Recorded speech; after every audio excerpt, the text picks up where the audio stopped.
Assalamualaikum warahmatullahi wabarakatuh. Alhamdulillah kita bisa melanjutkan materi kita di pertemuan minggu ini ya, di pertemuan yang ke-6. Dan di pertemuan yang ke-6 ini kita akan membahas tentang percabangan. Nah, tentang percabangan ini saya kira di mata kuliah sebelumnya, ya kalau saya nggak keliru di mata kuliah algoritma itu sudah juga pernah dipelajari. Ya, jadi sekarang kita anggaplah semacam mereview ulang sekaligus bagaimana kira-kira menerapkan percabangan ini jika di dalam konsep OOP ya, dan prakteknya nanti di NetBeans yang kita gunakan. Nah, sedikit kita kilas balik tentang percabangan ya, sebelum nanti Anda silahkan praktekkan. Nah, pertama percabangan ya, seleksi kondisi atau percabangan ini terserah saja ya. Ada seleksi kondisi, ada percabangan. Ini suatu pilihan ya, ada opsi. Jadi kalau kita bayangkan dari definisi ini udah jelas ya, berarti di sini ada lebih dari satu kondisi. Ada pilihan seperti itu, ada sesuatu yang bercabang. Nah, itu disebut dengan percabangan. Jadi kondisinya mau diarahkan kemana nih, kira-kira gitu. Nah, kemudian kalau kita cari di internet ya, di Google atau dimanapun, itu biasanya ada macam-macam istilah yang digunakan. Ada percabangan, ada struktur kondisi, ada struktur if ya, jika maka, dan seterusnya. Itu sama ya, jadi lebih kurang sama, hanya beda bahasa, beda cara penyajiannya saja, tapi pada prinsipnya sama tentang percabangan. Oke. Nah, kalau kita lihat dari gambar ini ya, dari flowchart ini adalah contoh sederhana dari sebuah percabangan. Ya, kalau kita lihat di sini ada sebuah pilihan ya. Ini apakah benar atau salah. Nah, ini kan bercabang ya, ini yang disebut dengan percabangan. Oke, jadi kalau benar maka lakukan sesuatu ke sini, kalau salah maka ke sini. Nah, dari gambar ini terlihat bahwa ini yang dimaksud dengan percabangan. Jadi ada sesuatu, kemudian untuk mengambil keputusannya kita dihadapkan dengan percabangan seperti ini. Jadi mau ke mana pilihannya? Bercabang ya, seperti itu. Karena itu disebut dengan percabangan. Oke. Nah, kemudian di dalam percabangan ini sendiri itu terdapat 4 jenis percabangan ya, kita akan bahas satu persatu nantinya. Ada 4 macam jenis dari percabangan. Ada if, ada if else, kemudian ada else if ya, kemudian ada switch. Ini akan kita bahas satu persatu berikut dengan contoh kasusnya ya, contoh programnya. Oke. Nah, ini yang pertama, percabangan if ya. If ini kalau bahasa Indonesia kira-kira jika ya. Jika. Nah, untuk mudah memahami atau membedakan dari keempat jenis percabangan ini, ambil sesuatu yang kira-kira bisa kita ingat untuk menjadi kata kuncinya. Nah, kalau di sini yang menjadi kata kuncinya adalah satu pilihan. Oke. Jadi percabangan ini hanya memiliki satu pilihan. Ya, artinya pilihan di dalam if hanya akan dikerjakan kalau kondisinya benar. Oke. Jadi sekali lagi hanya akan dieksekusi, dijalankan bila kondisinya benar. Tentu muncul pertanyaan, kalau kondisinya salah Pak? Nah, ini dia, kalau kondisinya salah maka ya nggak akan ada respon apa-apa seperti itu. Jadi yang hanya akan dieksekusi, yang hanya akan diproses adalah kondisi yang benar. Kalau kondisi salah maka tidak akan mendapatkan respon apa-apa. Oke, nah ini kalau digambarkan dalam pseudocode sederhana, ini kira-kira bentuknya if ya. Jika ada sebuah kondisi, maka muncul hasilnya, pernyataannya apa. Hanya itu saja. Oke, nanti kita lihat di sini contoh programnya. Oke. Perhatikan contoh kasusnya. Sebentar, ini kelewatan. Oke. Nah, ini contoh programnya. Oke.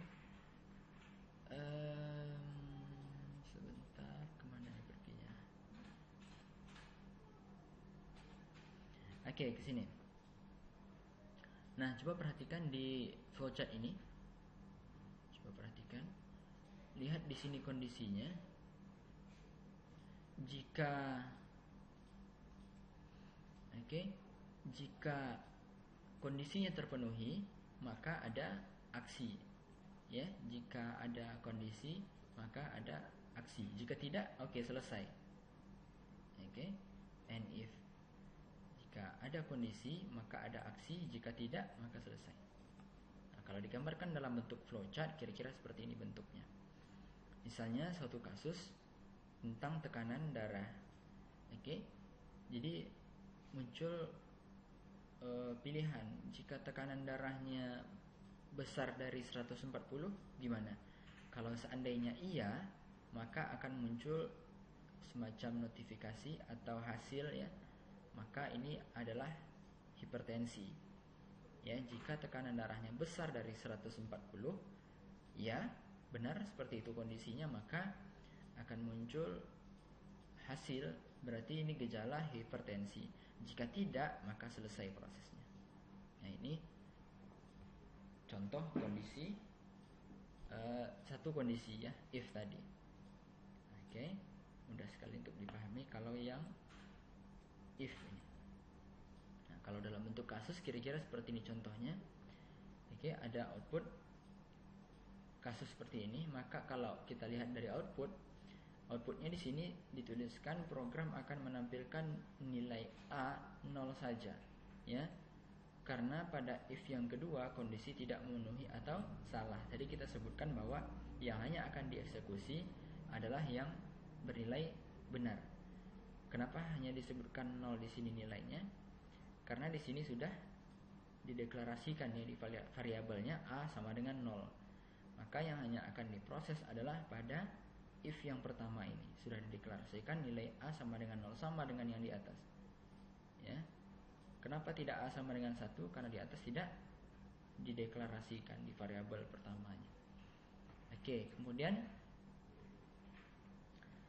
yang berikutnya adalah if else. Nah, if else yaitu alternatif, ya, ada kondisi lain. Jadi tidak hanya kondisi benar, juga ada kondisi salah. Kalau yang if tadi hanya kondisi yang bernilai benar. Kalau nggak ada kondisi yang lain, maka proses dianggap selesai. Sedangkan if else adalah ada dua opsi seperti itu, apakah benar atau kondisinya salah.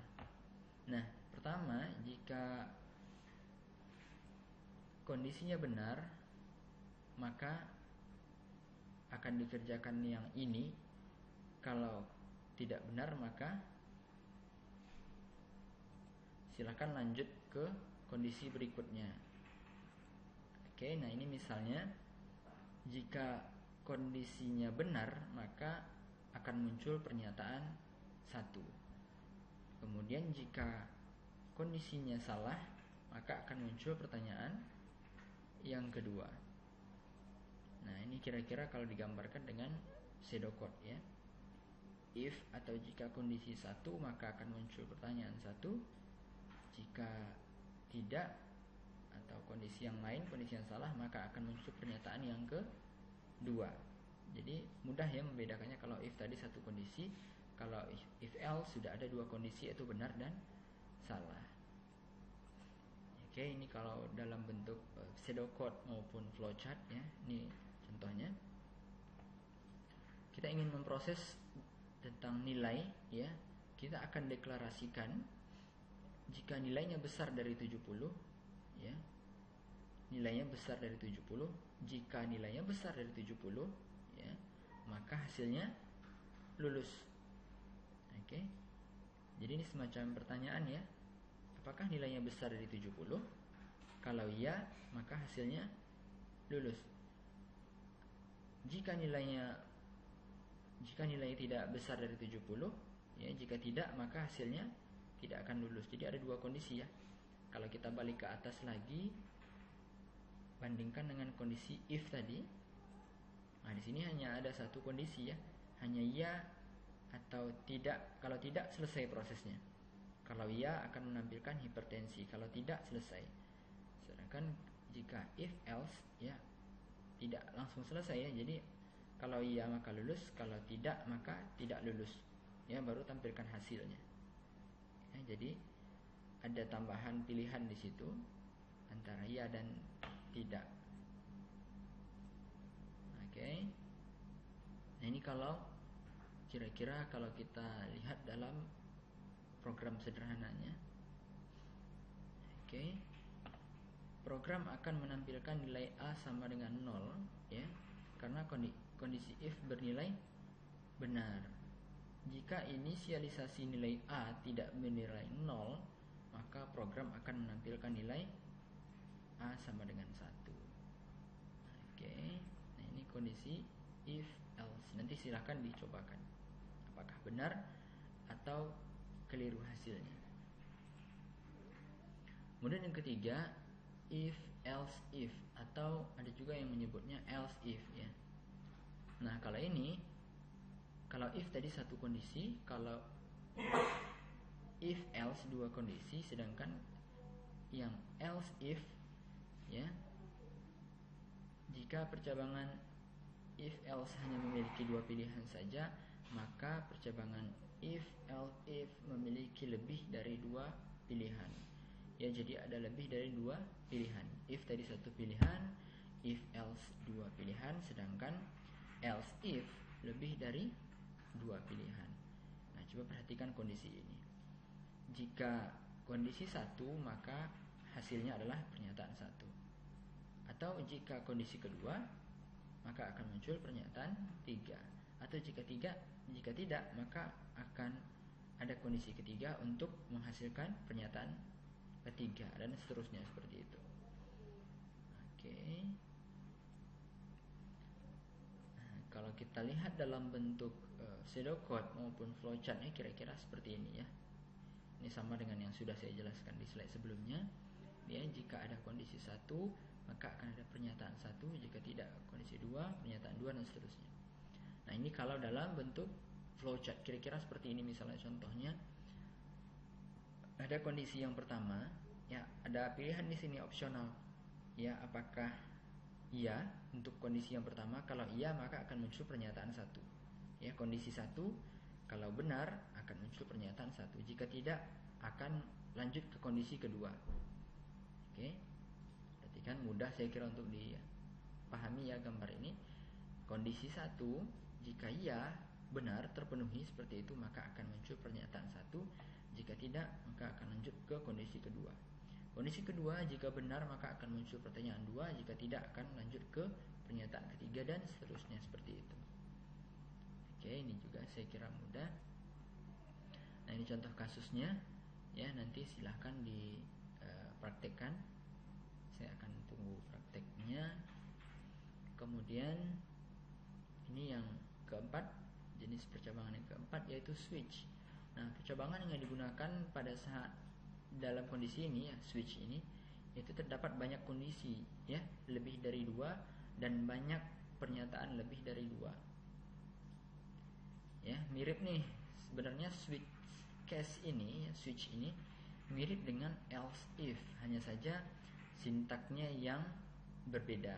Nah, sini kalau kita lihat dari sini ada sintak yang lain, ya, yang berbeda, ada istilah break dan default, ya. Oke, sekarang kalau kita lihat di sini ada perbedaan antara sintak baru, yaitu break dan default. Oke, kita lihat ke sini. Nah, perlu diperhatikan, jadi ada dua kata kunci dan break dan default tadi. Ya, break itu artinya berhenti, untuk memerintahkan komputer untuk berhenti mengecek cache yang lainnya. Jadi kalau defaultnya, ya, jika variabelnya tidak ada yang sama, ya, dengan cache yang di atas, dengan cache sebelumnya, maka dikerjakan kode yang ada di dalam default. Artinya begini, kalau kondisi di atas ini tidak ada yang sama, tidak ada yang terpenuhi, tidak sesuai, maka yang diambil adalah default. Oke. Nah, kalau kita ambil dari contoh ini lebih mudah. Atau di sini juga akan lebih mudah untuk bisa dipahami. Jika kondisi 1 maka aksi 1, jika kondisi 2 maka aksi 2, kondisi 3 maka aksi 3. kondisi N maka aksi N, jika tidak maka aksi X. Maksudnya jika tidak ada di sini aksi apapun, kondisi apapun yang diinginkan, maka yang akan diambil, yang akan ditampilkan adalah aksi X.